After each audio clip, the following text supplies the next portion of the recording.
Tadadam, tadadam, tam.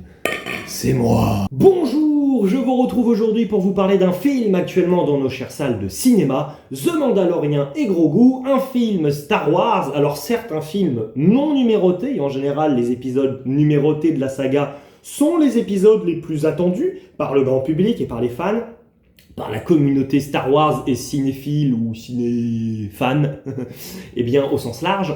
Mais bon, j'avoue que moi, j'attendais quand même si c'était entre guillemets seulement un spin-off, j'attendais ce film parce que l'air de rien, pas de Star Wars au cinéma depuis 7 ans, ça commençait à me manquer, hein, il faut le dire aussi, hein, je suis quand même un grand fan de Star Wars à la base. Et j'avoue que là, même si bon, oui, j'avais bien aimé la saison 1 de The Mandalorian, j'avais trouvé la saison 2 beaucoup plus décevante, eh bien je me suis dit, allez, à l'approche du film, je vais quand même rattraper la saison 3, qui est la saison qui m'a le plus plu des trois, et d'ailleurs j'ai un classement d'après Sens Critique, un classement de préférence des saisons et même des épisodes qui est en général complètement inversé à la mouvance justement générale d'appréciation des personnes, donc c'est assez marrant. Mais je me suis dit, oui, franchement, si le film est à la hauteur et au niveau pour moi de la saison 3, ça va vraiment me plaire. Et donc, dans les jours et même les heures précédant le visionnage au cinéma de ce film, j'avoue que j'étais vraiment très hypé, comme disent les jeunes. Donc j'attendais vraiment ce film. Bon, je suis jeune aussi, mais bon, je suis un jeune vieux, quoi. Voilà, je suis aussi jeune que Yoda, on va dire. Enfin, Yoda, c'est pas Yoda, là, mais c'est Grogu, surnommé sur Internet bébé Yoda, même si ce n'est pas le fils de Yoda. Bref, même si c'est la même espèce. Bon, c'est comme ça. Et donc, bon, j'attendais ce film, et déjà, bon, je tiens quand même à le préciser, j'étais dans une séance de cinéma où il y avait quand même principalement des jeunes, et la séance, alors qu'il s'agissait du premier week-end d'exploitation dans les salles de cinéma en France du film, eh bien, c'était quand même particulièrement, alors, non pas désert comme Tatooine, mais pas rempli en masse comme à Coruscant, quoi, hein. Vous voyez, c'était un peu intermédiaire, quoi. C'était une salle à moitié remplie, donc je crains que le film ne soit pas vraiment un événement plus que cela, même si dans mon esprit, il en a été ainsi, je l'avoue. Telle est la voix, c'est un petit peu ça.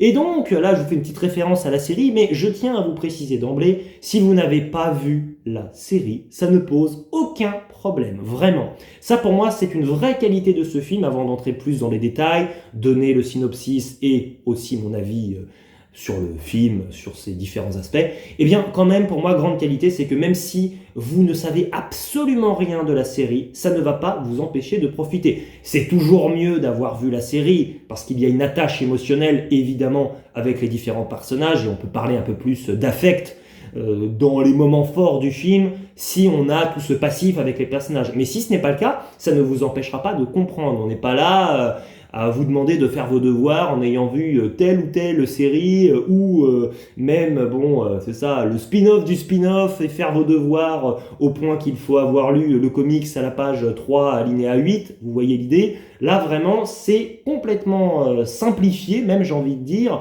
jusque dans l'appellation des personnages pour que l'on comprenne tout, même si on est complètement novice en la matière. Donc moi, pour moi, c'est déjà important. C'est un film qui est lié à... C'est ça, hein, une œuvre de plateforme, mais qui se destine vraiment à tout le monde. Le nom de The Mandalorian, normalement, je ne sais plus ce que c'est d'ailleurs, mais il en a un, on va dire ça. Et bien là, je crois qu'on ne le prononce pas du tout du film. C'est-à-dire que pendant tout le film, on l'appelle Mandalorian.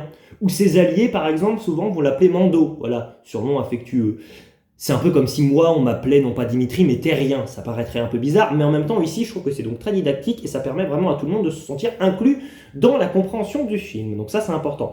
Le film, comme la série, se passe entre Star Wars 6 et Star Wars 7. À la fin de Star Wars 6, les gentils ont gagné, les méchants ont perdu. Palpatine et son empire se sont écroulés. Dark Vador, son apprenti, qui l'a d'ailleurs trahi, mais est mort également. Et après, on le sait, hein, pendant 30 ans, il va se passer, on ne sait d'ailleurs trop quoi, mais on va déboucher sur un Star Wars 7 où on va voir l'Empire renaître de ses cendres avec un nouvel ordre donc. Mais que s'est-il passé entre Star Wars 6 et Star Wars 7 ? On ne le sait trop, puisque évidemment les héros qui avaient gagné ont de nouveau perdu, mais on n'a pas vraiment vu comment. Et donc là, finalement, c'est assez intéressant, je trouve, d'un point de vue du contexte de ce film, de se placer ainsi dans la chronologie de l'univers, puisque donc, eh bien, ici, nous voyons Mandalorian, qui était un peu, c'est ça, hein, un chasseur de primes à la Boba Fett, désormais basculer de plus en plus vers un statut de résistant, on va dire, ou de rebelle, ou en tout cas ici, de partisan de la nouvelle République des gentils, qui va essayer de débusquer des anciens partisans de l'Empire qui essaient donc de le faire renaître de ses cendres. Et donc, ce que je trouve déjà de prime abord très intéressant avec ce contexte, donc par rapport à ce que je vous ai dit, c'est que finalement, qu'ici, dans ce film propre, Mandalorian et Grogu parviennent ou non à leur fin, on sait que de toute façon, toute la quête qu'ils vont entreprendre va être forcément un échec par la suite, puisqu'il y aura Star Wars 7 où la situation initiale sera vraiment très défavorable à nos héros et à nos héroïnes. Donc ça, c'est déjà, je trouve, un aspect très intéressant. Et forcément, donc, se pose la question de mon appréciation du film. Eh bien, pour déjà ces quelques raisons exposées, et pour d'autres, je vais les expliquer, j'ai trouvé le film vraiment très divertissant et vraiment très plaisant. Vraiment. C'est-à-dire que moi, j'ai pris mon pied du début à la fin. On a vraiment ici donc un sentiment de mission avec Mandalorian, avec Grogu qui toujours apprend un peu à maîtriser la force. Nous avons toujours donc le Mandalorian qui n'est pas forcément la personne la plus bavarde du monde, mais qui va se livrer, c'est ça vraiment, dans les périples les plus casse-cou du monde. Et donc, j'avoue que de nouveau, le charme que l'on a dans la série, eh bien, je l'ai retrouvé ici, c'est-à-dire que vraiment, on est content et on est vraiment ravi de suivre les personnages dans leur mission. Les missions sont toujours très faciles à comprendre, vraiment on se prend pas la tête, on sait qu'ils cherchent tel ou tel personnage et c'est parti. Et je trouve que comme dans la saison 3 de la série, ce qui est vraiment très très fort et très appréciable, c'est la richesse de l'univers. C'est-à-dire que d'un point de vue des environnements, c'est vraiment très diversifié. On va explorer, on va dire, 2, 3 planètes peut-être même, on va dire ça comme ça, environ, et je trouve que vraiment déjà ce sont des planètes qui ne se ressemblent pas forcément, qu'il y a une planète franchement qu'on aurait pu choisir qui a été évitée, c'est Tatooine, parce qu'on a des personnages qui ont vécu sur Tatooine, que l'on retrouve ici, on retrouve un peu la famille de Jabba le Hutt qui a quand même vécu sur Tatooine, mais bien là non, on les a un peu expatriés, on les a envoyés sur une autre planète pour que justement on puisse découvrir de nouveaux lieux. D'ailleurs la planète où vivent les Hutt, eh bien, c'est assez marrant, je trouve, parce que c'est un côté très univers d'Avatar, justement, avec Pandora. Ça fait vraiment penser à ça, je trouve.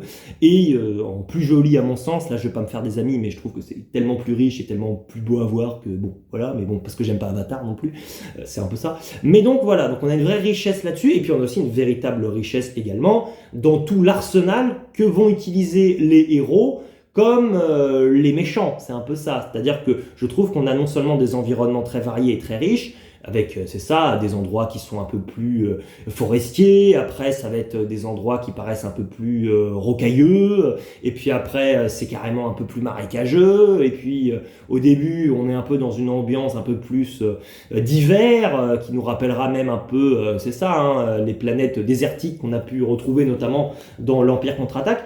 Et donc vraiment c'est très plaisant parce qu'on a un véritable voyage et on a une première grande partie du film qui se termine de manière claire à un moment donné et je me suis dit ouïe, j'ai un peu peur du film qui a été déguisé en film justement, en long métrage de cinéma alors qu'il serait vraiment plus pensé pour être une série à la base. Et en réalité non, parce qu'après s'ouvre une deuxième partie du film. Et finalement, cette deuxième partie est véritablement la suite de la première. Moi, j'avais un peu peur d'avoir une première grosse mission, hop, moment de rupture, et hop, une deuxième autre mission qui n'a pas grand chose à voir, si ce n'est qu'on est avec le même personnage, à savoir Mando et aussi Grogu. Et bien non, finalement, on a réussi à trouver un peu des ramifications entre tout cela, ce qui fait que les planètes que l'on visite dans le film, eh bien généralement, on les visite plusieurs fois. Et je trouve qu'on a un peu un effet d'aller-retour qui est plaisant et qui change justement aussi par rapport à la série, où souvent, comme dans la série, c'est généralement un épisode, une quête à tel endroit, une planète sur laquelle, en général, on ne reviendra pas. Et bien là, c'est assez différent, donc j'ai trouvé ça vraiment très dynamique, en fait, comme film, avec des personnages, donc deux personnages principaux qui sont très attachants toujours à suivre entre eux, avec d'autres personnages qui sont aussi mêlés dans l'histoire, et généralement, c'est ça, de nouveaux personnages qui sont liés à des personnages que l'on connaît. La famille de Boba Fett, par exemple. On va voir ici de Jabba le Hutt. Et on va voir ici, par exemple, le fils de Jabba le Hutt. Et Jabba le Hutt, qui lui était un peu, la caricature du grand vilain méchant à la tête de la mafia, c'est un peu ça, local. Et bien là, on va voir aussi des parcours qui sont différents et des volontés parfois même de rupture de cette nouvelle génération avec l'envie de s'émanciper par exemple et de ne pas forcément ressembler au père, et c'est un peu ça de tuer le père, mais forcément avec tous les problèmes que ça implique, parce que forcément il est question ici de chercher des renseignements d'impériaux, mais pour ça donc il faut faire appel à la famille des Hutt, qui n'est pas forcément la famille à qui on peut faire le plus confiance forcément, donc on s'attend un peu à être dans un délire de magouille et compagnie, donc c'est vraiment très plaisant. Puis on a plein de nouveaux petits personnages, je pense notamment à un petit singe kebabier, on va dire ça comme ça, qui est également très marrant, et je trouve qu'on est dans un délire vraiment de science-fiction très très chouette, parce que vraiment on pense à notre vrai monde que l'on connaît, à la planète Terre qui existe pour de vrai, et on voit un petit peu les liens qui peuvent être dressés avec justement cet univers ici qui est complètement inventé et puis complètement fantastique, c'est complètement ça. Et donc ouais, c'est vraiment très plaisant, et puis je trouve que de bout en bout on a de vraies scènes d'action, c'est-à-dire que c'est très très très généreux. J'ai regardé le budget du film, je m'attendais à ce qu'il soit aussi important qu'un film Star Wars numéroté, et finalement non, alors que franchement c'est particulièrement généreux en effets visuels, en moments même parfois un peu en effets numériques, mais très très très bourrin, mais que je trouve vraiment bien mise en scène en fait. Alors c'est peut-être pas non plus la mise en scène la plus folle du monde, mais je trouve qu'on est dans une sorte de mise en scène d'un classicisme Star Wars qui opère complètement. Je trouve qu'on est vraiment dans le charme, c'est ça, des combats que l'on pouvait avoir entre les rebelles et entre l'Empire dans la première trilogie Star Wars, et aussi ces moments-là, on va dire, qui sont magiques pour moi et qui ont un charme fou, avaient pas mal été repris, non pas dans la prélogie que je n'aime pas, mais dans la trilogie des années 2010 avec notamment J.J. Abrams.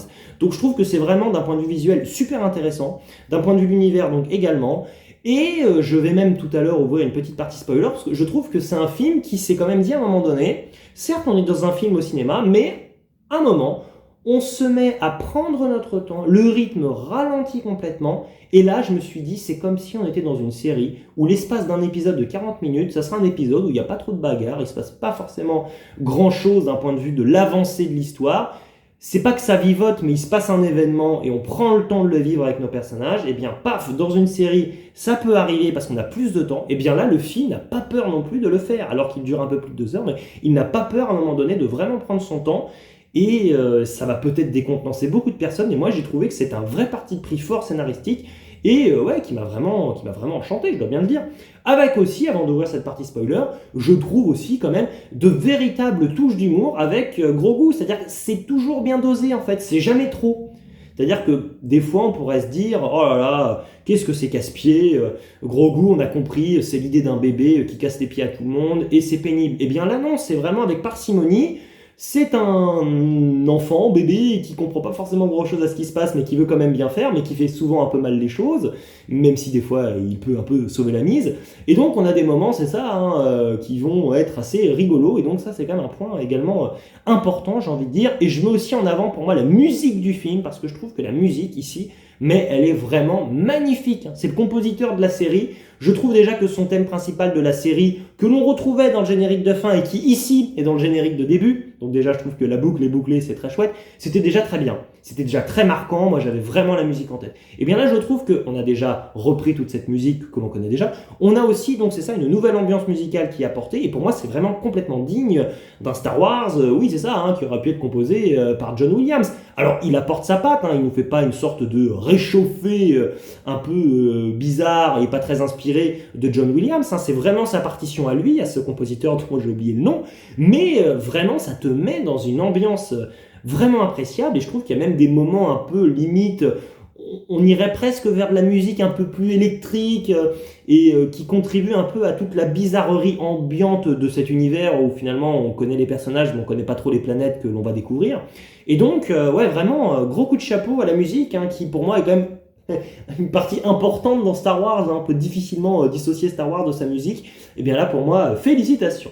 J'ouvre donc une partie spoiler, et donc si jamais vous n'avez pas encore vu le film, allez le voir, et puis revenez bien sûr, après l'avoir vu, voir cette critique pour la partie spoiler. Je vous dis donc au revoir, et attention, j'ouvre la partie spoiler.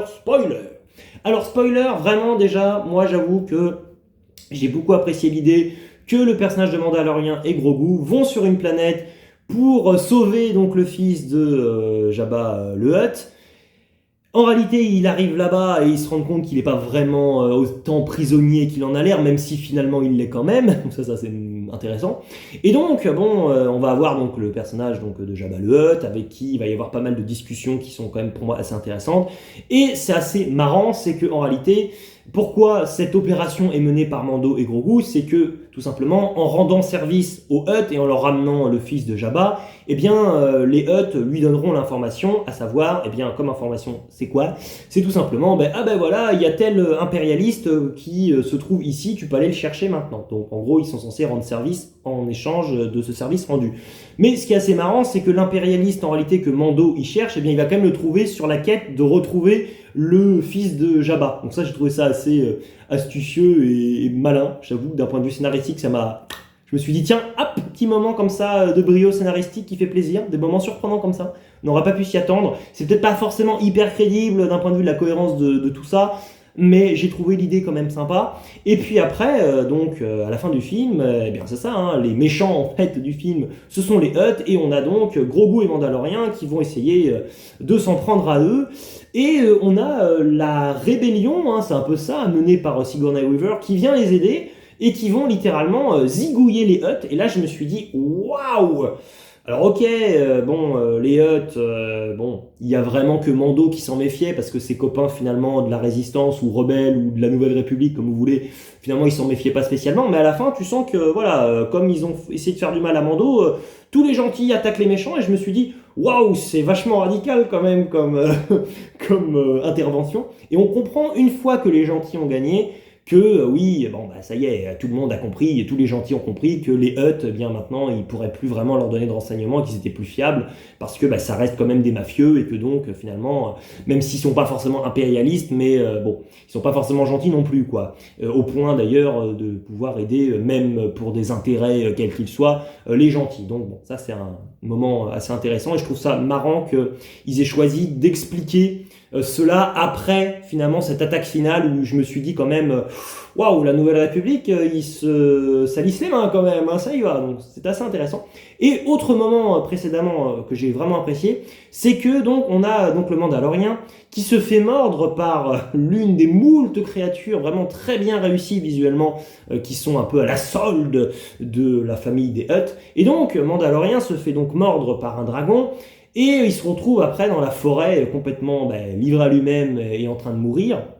Et donc on a Grogu qui essaie de lui venir en aide, qui est capable avec la force visiblement de régénérer toujours bel et bien, comme on l'avait déjà vu précédemment, les blessures, on va dire, il est capable de les refermer, les blessures physiques que a pu subir ici Mando, mais ça ne suffit pas parce qu'en fait évidemment Mando a été contaminé par un venin. Et j'ai trouvé ça très beau que Grogu, en essayant de refermer une plaie, eh bien comme c'est pas ça le problème, c'est que ça y est, le poison est déjà en lui, bien, chercher à refermer la plaie, ça ne suffit plus. Et là, il y a une sorte d'inefficacité de la force qui est très plaisante parce que ça fait mal, c'est cruel, et en même temps, même si la force, ça peut des fois s'apparenter un peu à de la magie, au-delà de la philosophie qu'il y a derrière, et puis tout ce que vous voulez, eh bien là, c'est l'impuissance, quoi, de la force. Donc ça, c'est assez fort. Et après, pendant de longues et de longues minutes, on a le Mandalorien agonisant, et moi j'étais là en train de me dire, mais est-ce qu'il ne va pas mourir en fait? Est-ce qu'ils vont pas faire mourir Mandalorien dans son film? Et je me serais dit, quel choix osé, mais en même temps, dans Star Wars 7, certes, 30 ans après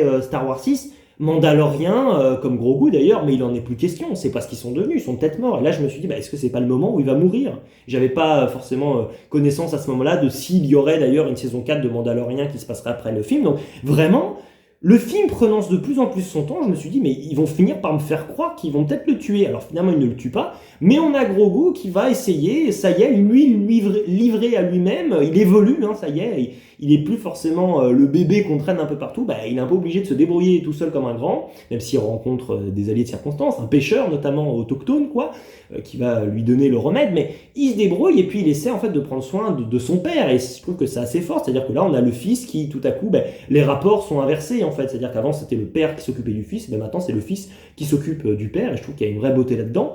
Et il essaie un peu de lui construire une sorte d'abri qui ressemble à un sanctuaire. En fait, je me suis attendu à ce que ce soit une tombe pour le personnage, mais finalement, bon, c'est une sorte de grand terrier, et comme il va survivre, bah, ça sera pas son sanctuaire. Mais donc t'as Grogu qui essaie de lui construire vraiment quelque chose pour qu'il soit dissimulé auprès des méchants qui pourraient le retrouver dans la forêt, hein, parce qu'ils sont pas bien loin les méchants, ils pourraient le retrouver.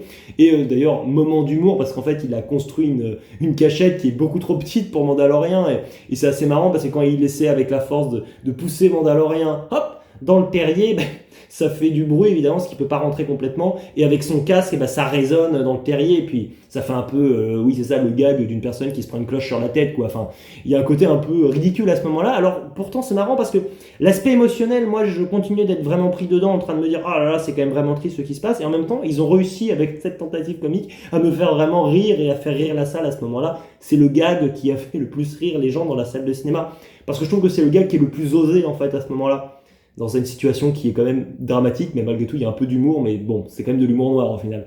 Et donc après, bon, ben voilà, Mandalorian qui finalement reprend ses forces. Et ce qui est assez fort, c'est que je trouve que ça résume bien d'ailleurs la relation entre les deux personnages et la série d'ailleurs même, mais on aurait pu s'attendre un peu à des embrassades, à des accolades de fou, ils sont contents de se retrouver, Mandalorian est vivant, c'est la fête. Et ben non, on reste dans un rapport ultra pudique entre ces deux personnages.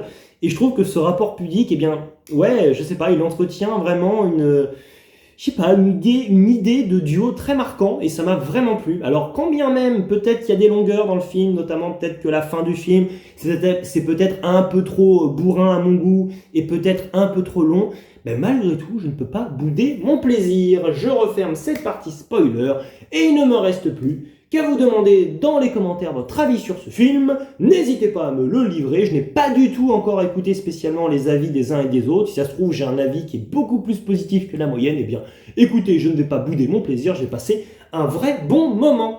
Il ne me reste plus qu'à vous dire ciao et à la prochaine. Ciao. Coucou, coucou, coucou. Non, je ne montrerai jamais qui je suis derrière ce casque.